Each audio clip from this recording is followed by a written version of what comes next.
10월 16일 월요일 하나님 말씀 에베소서 1장 1절부터 14절까지 말씀입니다. 함께 같이 교독하겠습니다.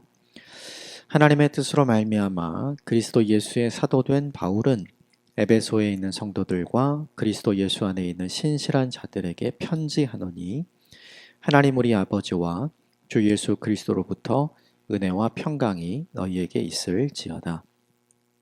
찬송하리로다. 하나님 곧 우리 주 예수 그리스도의 아버지께서 그리스도 안에서 하늘에 속한 모든 신령한 복을 우리에게 주시되 곧 창세전에 그리스도 안에서 우리를 택하사 우리로 사랑 안에서 그 앞에 거룩하고 흠이 없게 하시려고 그 기쁘신 뜻대로 우리를 예정하사 예수 그리스도로 말미암아 자기의 아들들이 되게 하셨으니 이는 그가 사랑하시는 자 안에서 우리에게 거저 주시는 바 그의 은혜의 영광을 찬송하게 하려는 것이라. 우리는 그리스도 안에서 그의 은혜의 풍성함을 따라 그의 피로 말미암아 속량 곧 죄사함을 받았느니라. 이는 그가 모든 지혜와 총명을 우리에게 넘치게 하사 그 뜻의 비밀을 우리에게 알리신 것이요 그의 기뻐하심을 따라 그리스도 안에서 때가 찬 경륜을 위하여 예정하신 것이니 하늘에 있는 것이나 땅에 있는 것이 다 그리스도 안에서 통일되게 하려 하심이라. 모든 일을 그의 뜻의 결정대로 일하시는 이의 계획을 따라 우리가 예정을 입어 그 안에서 기업이 되었으니 이는 우리가 그리스도 안에서 전부터 바라던 그 영광의 찬송이 되게 하려 하심이라. 그 안에서 너희도 진리의 말씀 곧 너희 구원의 복음을 듣고 그 안에서 또한 믿어 약속의 성령으로 인치심을 받았으니 이는 우리의 기업의 보증이 되사 그 얻으신 것을 속량하시고 그의 영광을 찬송하게 하려 하심이라. 아멘. 이것은 하나님의 말씀입니다. 오늘부터는 함께 에베소서의 말씀을 저희 함께 묵상하게 되는데 에베소서의 말씀은 사도 바울이 로마에 투옥되었을 때 1차 투옥 기간입니다. 로마에 압송되어서 셋집에 머물면서 사람들을 만나서 복음을 전하고 있을 때 에베소 교회의 소식이 사도 바울에게 전해지게 되고 에베소 교회의 문제를 해결하기 위해서 사도 바울이 에베소서를 에베소 교회 성도들에게 보낸 것으로 알려져 있습니다. 특별히 에베소라는 지역은 사도 바울이 2년 동안 머물면서 두란노 서원을 만들었죠. 그래서 거기서 하나님의 말씀을 가르쳤던 곳이고 또 성실과 전심으로 목회를 했던 곳이었죠. 그가 목회하면서 경험했던 것이 있죠. 에베소에 아데미 여신을 섬기던 많은 사람들이 사도 바울이 전했던 복음 때문에 오히려 사도 바울을 해하려고 했지만 그 일이 숲으로 돌아가게 되고 결국 에베소의 아데미 여신을 섬겼던 많은 사람들이 회심하게 되고 개종하게 됐죠. 그래서 수많은 사람들이 자신들이 섬겼던 아데미 여신의 신상을 불로 태워버리는 일들이 일어나게 되었죠. 다시 말하면 사도 바울이 목회하는 기간 동안 에베소 교회는 큰 부흥을 경험했었죠. 그리고 아까 말씀대로 두란노 서원에서 하나님 말씀을 전했기 때문에 건강한 말씀에 기초한 바른 신앙을 가진 건강한 교회로서 계속해서 거듭나게 되었죠. 이렇게 이후에 사도 바울이 에베소를 떠나고 그리고 로마로 가기 위해 마지막으로 3차 여행을 마친 이후에 에베소 교회 장로들을 만나게 되죠. 그리고 그들에게 교회를 잘 지켜달라 당부를 하면서 사도 바울은 예루살렘을 거쳐서 로마로 가게 되는데 여정 중에 에베소 교회는 사도 바울의 간절한 바람과 또 장로들에게 당부했던 것과는 달리 여러 가지 어려움들이 생겼었던 것 같아요.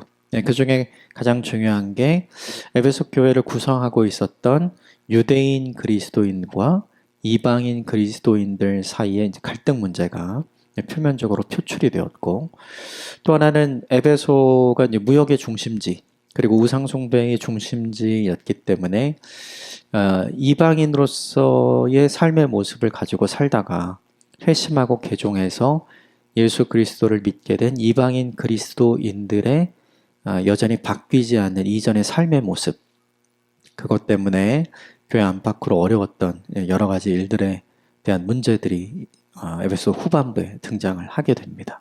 그래서 에베소서의 중요한 두 가지 교훈과 그리고 두 가지 중요한 요점을 뽑으라고 한다면 예수 그리스도 안에서 이방인 그리스도인이나 유대인 그리스도인이나 모두가 다 하나다. 이게 첫 번째 교훈과 강조점이 되고요. 두 번째는 그리스도 안에서 하나 된 우리가 삶에서 어떤 방식으로 어떻게 살아가야 하는가. 나의 뜻대로 이전의 방식으로 살아가는 것이 아니라 주님의 은혜로 입은 새 사람의 모습으로 하나님의 뜻을 쫓아 살아가는 것이 합당하다. 이 이야기가 이제 두 번째 큰 중요한 요점으로 등장을 합니다. 오늘 본문은 1장 초반 부분인데요. 두 가지의 내용이 나오는데 첫 번째는 사도 바울이 에베소 교회의 성도들을 생각하면서 하나님께 찬송하고 감사했던 내용이 하나 나오고요. 그리고 두 번째는 에베소 교인들을 구원하신 성부, 성자, 성령 하나님이 어떤 분이신가 하나님에 대해서 먼저 이야기를 합니다. 오늘 본문 몇 가지만 좀 함께 살펴보도록 하겠습니다. 먼저 3절 같이 읽겠습니다. 3절 함께 읽읍시다. 시작. 찬송하리로다 하나님 곧 우리 주 예수 그리스도의 아버지께서 그리스도 안에서 하늘에 속한 모든 신령한 복을 우리에게 주시되. 그 찬송하리로다 거기에 이렇게 박스를 치고 뭔가 표시를 해주시면 좋을 것 같아요. 에베소 교회에 이런 어려움이 있다는 이야기를 듣고 에베소 교회를 향해서 하나님의 은혜로 종되고 사도된 나 바울이 당신들에게 문안을 드리고 편지를 씁니다. 이렇게 1절, 2절의 이야기를 하면서 가장 먼저 이야기했던 게 뭐냐 하면 하나님을 찬양합니다. 그런데 이게 되게 중요한 게 뭐냐 하면 사도 바울의 현재 상황을 좀 살펴볼 필요가 있죠. 에베소서가 옥중서신으로 알려져 있어요. 예루살렘에서 로마까지 이동이 됐죠. 여러 가지 문제들이 있었지만 그 어려움을 모두 다 극복하게 하나님께서 은혜를 주셨죠. 그리고 나서 로마에 도착을 했지만 재판을 빨리 받지 못했어요. 아직 미결수의 신분에 있었고 사도 바울이 로마의 황제에게 상소했잖아요. 내가 로마에 가서 황제 앞에서 재판을 받겠다고 얘기해서 결국 예루살렘에서 로마로 간 거기 때문에 그 재판을 받는 기간 동안 기다려야 했는데 그 기간 동안 자유인의 신분으로서 자유롭게 다닐 수는 없었죠. 사도행전 28장에 있는 것처럼 셋집에 가택연금이 된 상태로 투옥이 되어서 누구와 만나든지 어디를 가든지 군인들과 함께 해야 하는 상황이 사도 바울의 상황인 거죠. 그러니까 생각을 해보면 빨리 로마에 가서 빨리 재판을 끝내고 하나님께서 사도 바울에게 이야기했던 것처럼 로마에서도 복음을 전하여야 하리라. 하나님께서 주신 꿈과 하나님께서 주신 비전대로 그것을 빨리 했으면 하는 마음이 사도 바울에게 분명히 있었을 거예요. 그럼에도 불구하고 사도 바울은 1차 투옥의 기간 동안 그는 자유롭지 못한 인생을 살게 되죠. 그러니까 에베소서가 사도 바울의 1차 투옥 기간 동안 쓰여진 것으로 추정이 되거든요.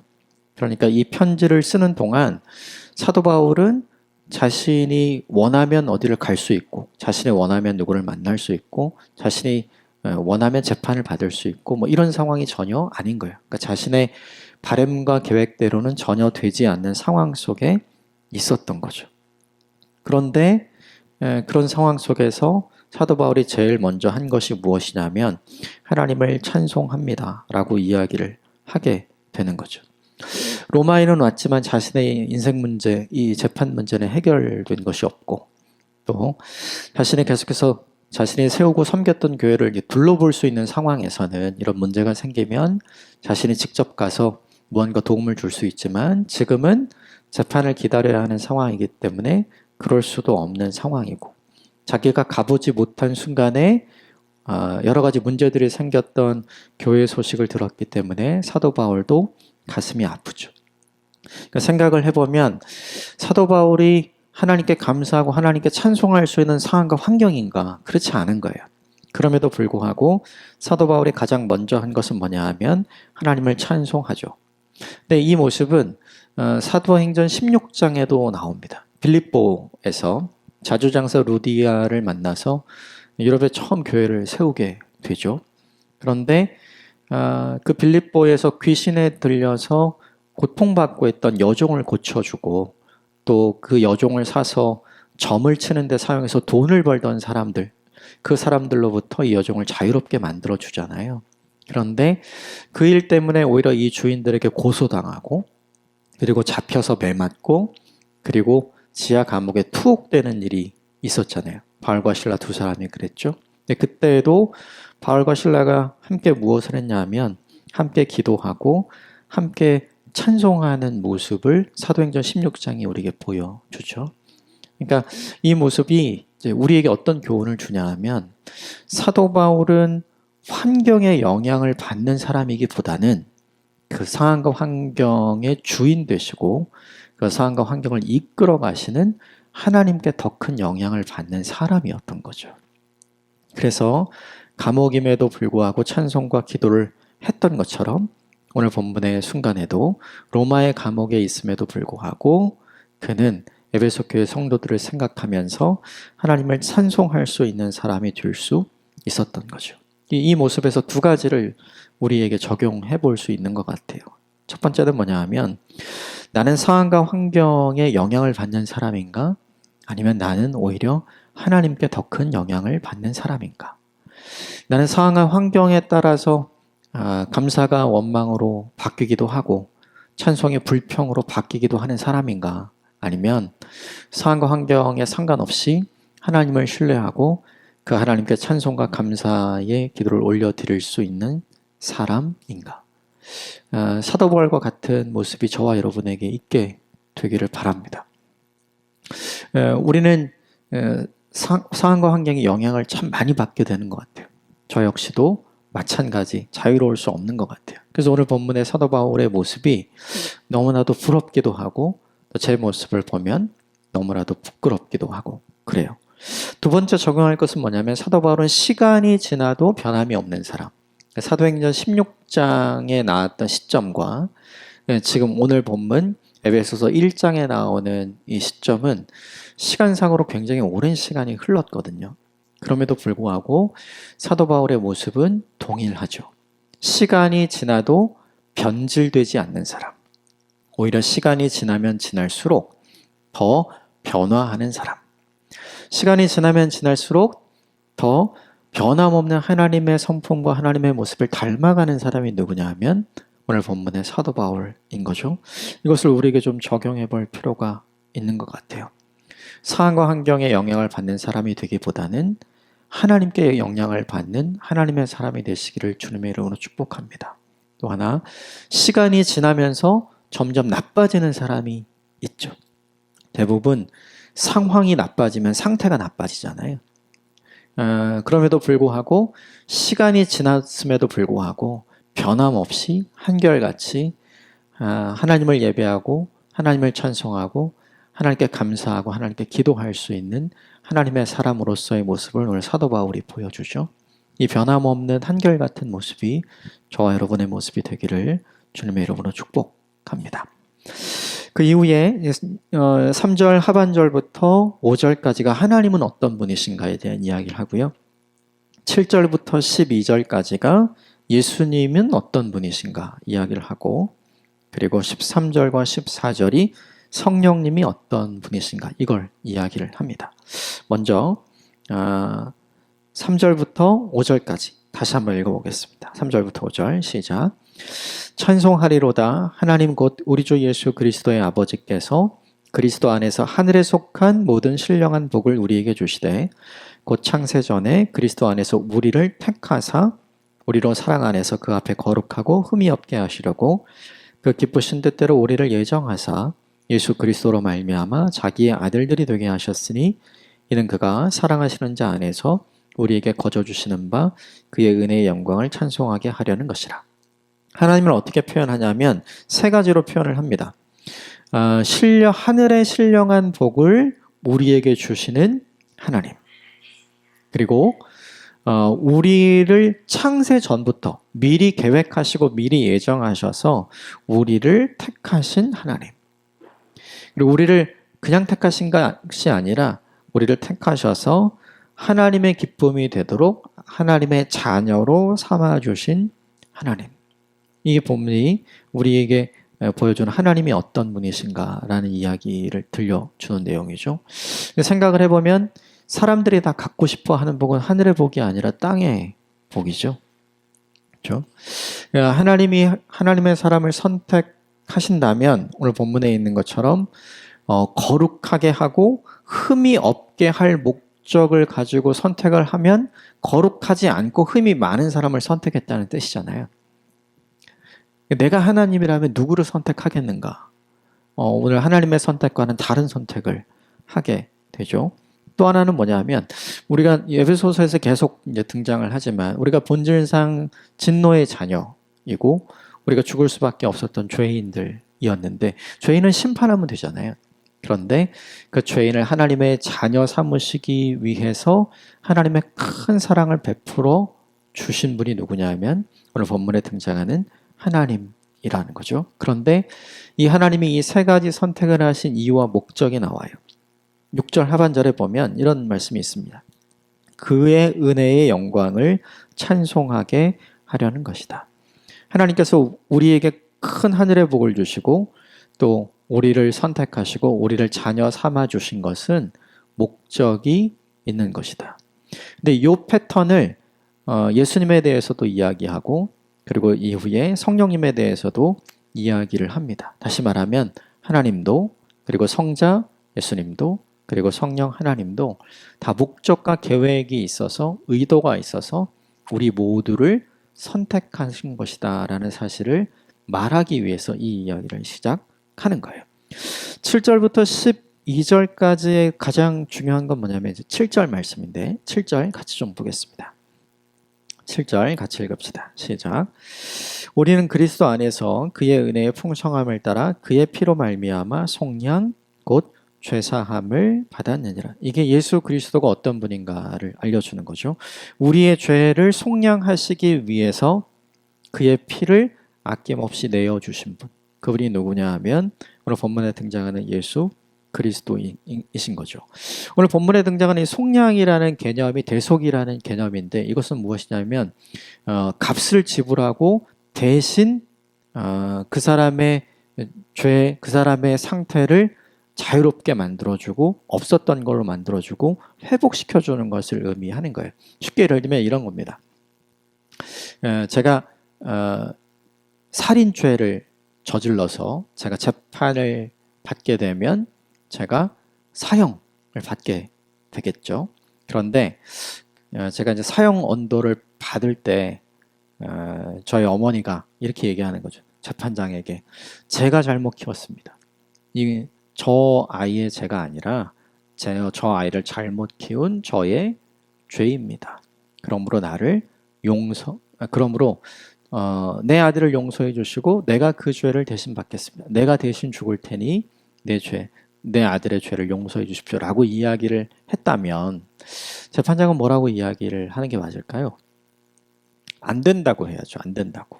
왜냐하면 죄인은 누구예요? 저죠. 죄인은 엄마가 아니잖아요. 어머니가 아니잖아요. 오히려 살인을 저지른 사람은 저잖아요. 그러니까 저가 징계를 받고 저가 죄의 대가를 받는 것이 맞는 거죠. 일상적으로 상식적으로 생각을 해보면 이건 말이 안 되는 거예요. 누군가가 누군가의 죄를 대신해서 죽으면 허용이 된다. 그런 건 없으니까요. 근데 우린 좀 더 근본적으로 생각을 해볼 필요가 있어요. 이게 왜 안 되는가? 이유가 있어요.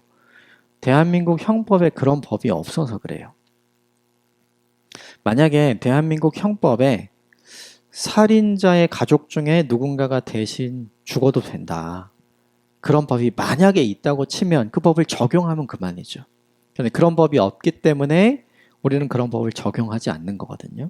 그런데 오늘 본문에 7절에 예수 그리스도께서 바로 그것을 하셨던 이유는 뭐냐 하면 이 대속의 법이 이 속량의 법이 있는 곳, 그것이 어디냐 하면 하나님 나라이기 때문에 그래요.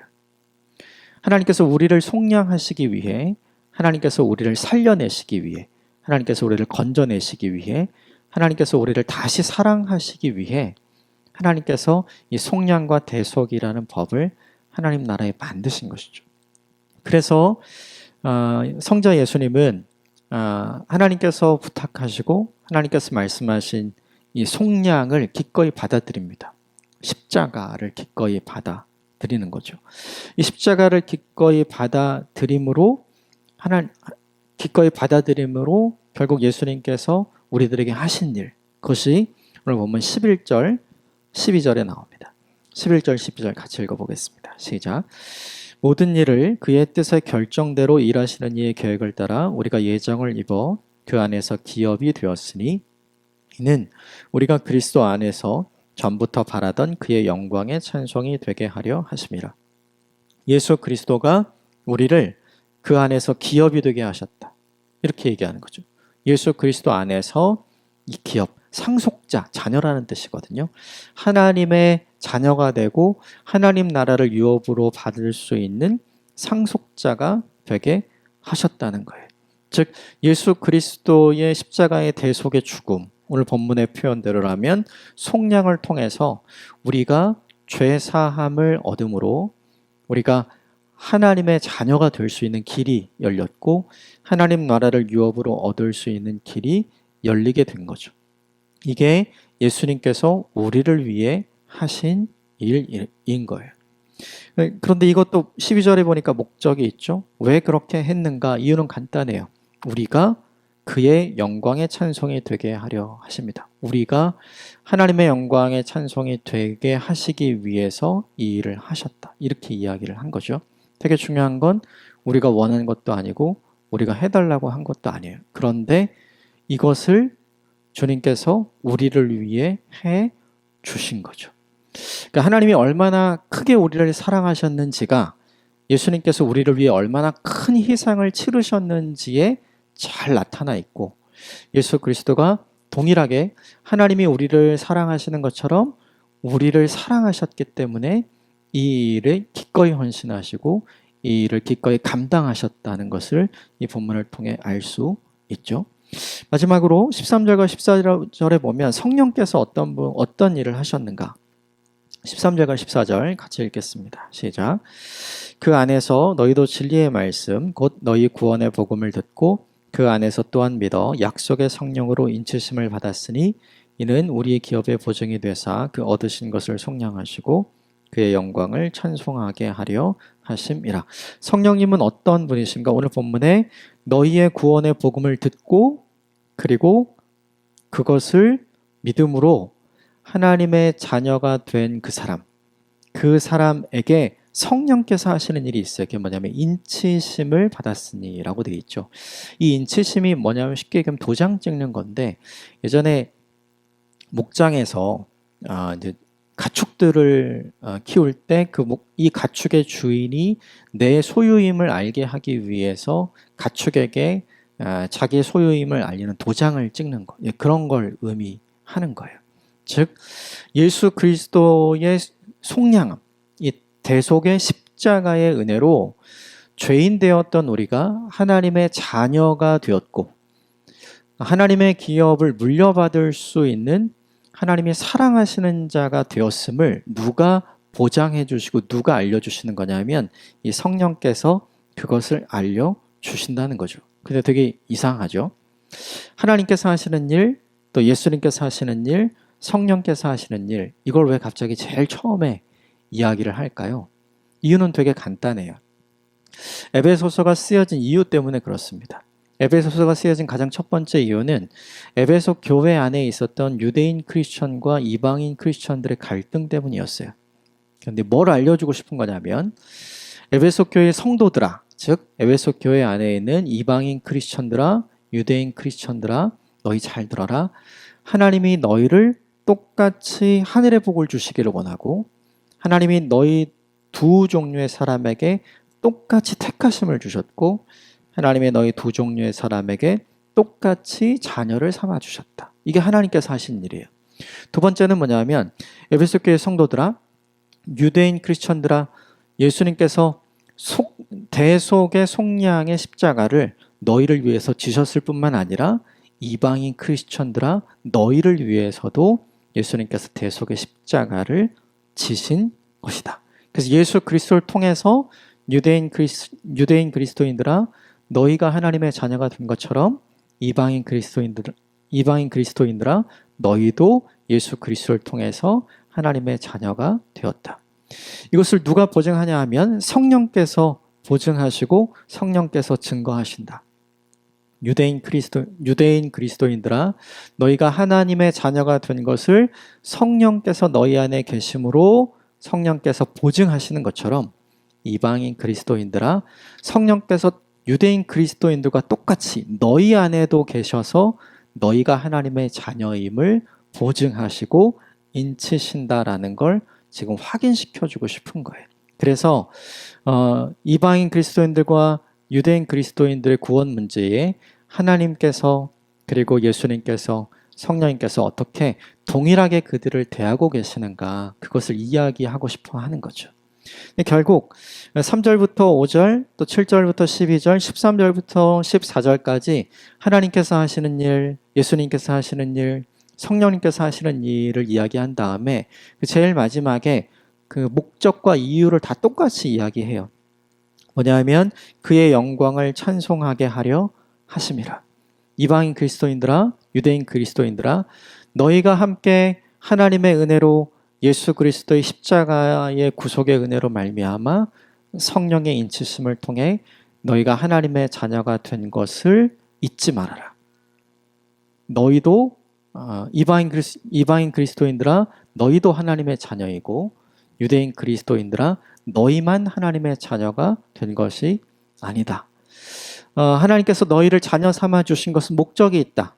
그것은 뭐냐 하면 우리를 자녀 삼아 주신 그 하나님, 그리고 우리를 자녀 삼아 주시기 위해 십자가를 지셨던 그 예수님, 그리고 우리가 자녀된 것을 계속해서 보증해 주시고 인쳐 주시고 확인시켜 주시는 그 성령 하나님께서 하신 그 일을 우리가 찬송하고 그분에게 영광을 올려드리기 위해서 너희를 구속하시고 너희를 계획하시고 너희를 선택하시고 지금 이 자리에 함께 모여서 한 교회를 이루게 하신 이유이다. 이걸 알려주는 거죠. 가장 중요한 적용의 포인트는 이건 것 같아요. 하나님이 하신 일, 예수님이 하신 일, 성령님이 하신 일이 이방인 그리스도인에게나 유대인 그리스도에게나 차별이 없이 똑같다. 그러므로 이걸 알아야 한다. 너희가 같은 목적을 가지고 하나님께서 불러주신 사람들이라는 거, 너희가 동일한 목적을 가지고 하나님께서 구원시켜 주신 사람이라는 걸 잊지 말아라.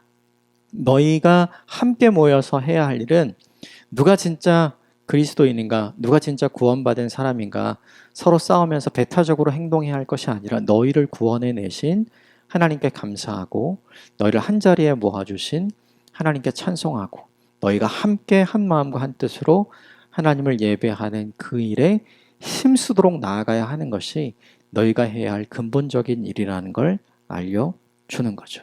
이게 오늘 본문의 내용입니다.